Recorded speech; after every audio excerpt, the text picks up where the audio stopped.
Nebraska Extension events. Earlier this week, the Nebraska Extension hosted the Nebraska Corn Production Clinic in Aurora. Several topics were covered at this year's event, including year-round soil water management. Market Journal's Mike Straub is up next with this story.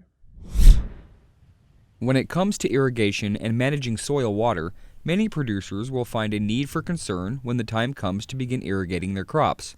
However, at this year's Nebraska Corn Production Clinic, Extension educator Steve Melvin wanted those in attendance to start approaching soil water management from a year-round perspective. Well, we were focusing on year-round soil water management, and I really think the biggest take-home from that is the fact that on our irrigated land, because we keep them well-watered all summer, they're pretty wet going into the fall, and on a typical year we get more off-season precipitation we can hold in the soil, so we're going to deep percolate water most years on our irrigated land from off-season precipitation.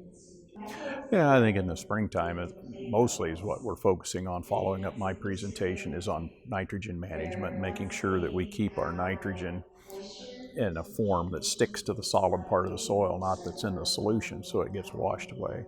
Well, I just think, looking at a year-round water management is important, and because we live in a year-round world, and irrigation engineers like myself have probably kind of been guilty of just talking about in-season irrigation management, but we really need to focus on what's going on in the off-season as well, because it's a valuable time of year. I mean, that off-season moisture, if we can capture it and use it, that's water we don't have to pump, so it's important to look at it year-round.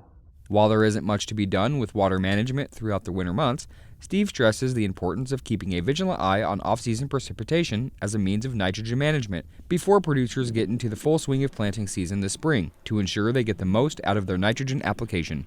Well, I think just be aware of it in the wintertime. I mean, you can put in soil water monitoring any time of the year and monitor it year-round, but there's not a lot you can do about it in the wintertime. So I think it's just what we're trying to do is create an awareness, a reason of why some of the things we say about nitrogen management are important.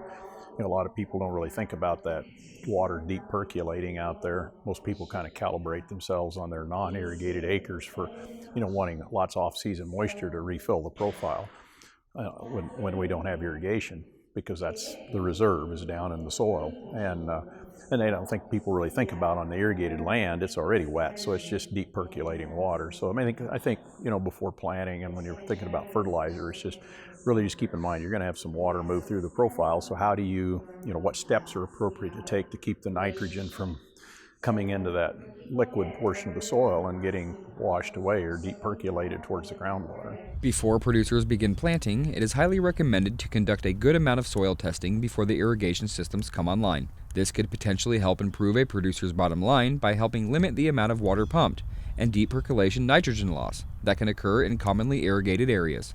Well, looking at what's in the soil is important, and last year was an example of when you probably needed to look at it early because it was such a dry winter, but this winter it looks like we're getting some pretty good moisture off season, and so we're going to have enough moisture probably to carry us until our more typical irrigation season. But that would be a reason you would want to start looking at the soil water content from an irrigation standpoint. Do I need to water? Because really typically May and June is our wettest months of the year, and that's also the time when we've got a lot of our nitrogen out there already anyway. So sometimes in June corns have some afternoons when it starts to roll up a little bit. Really encourage you guys to be monitoring soil moisture then and see what's there, but most of the time those May, June irrigations just aren't necessary. Last year being an exception, of course, but typically they're just not, and so a guy needs to be very, very careful not to deep percolate or get it completely full of water and then you start getting the typical range that you do in May and June, and then you deep perk from rain. But it's really important to think about those early irrigations because you can cause a lot of deep percolation with them. With planting season coming around the corner and hot summer months coming shortly after that, it's never too early to start considering your soil water management strategies. Reporting for Market Journal, I'm Mike Straub.